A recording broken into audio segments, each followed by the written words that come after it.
sabah katlaştım, atlanıp dağlar aştım, bir kurtla karşılaştım.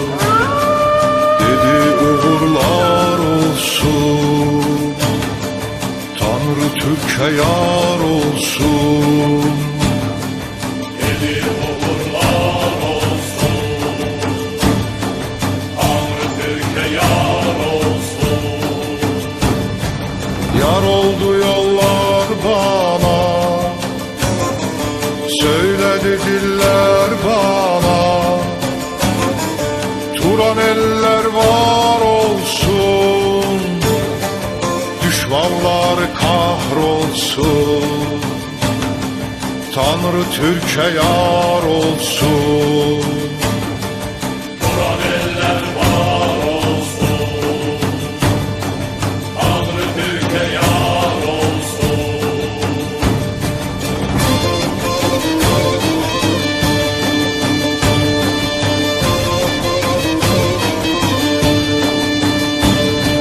Ben kurtlarla ulaştım, Altayları dolaştım, şamanımla bağlaştım.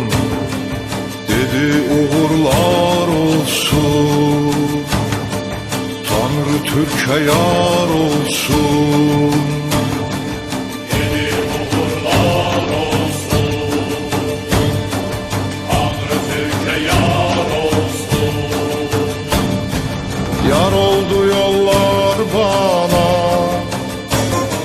söyledi diller bana.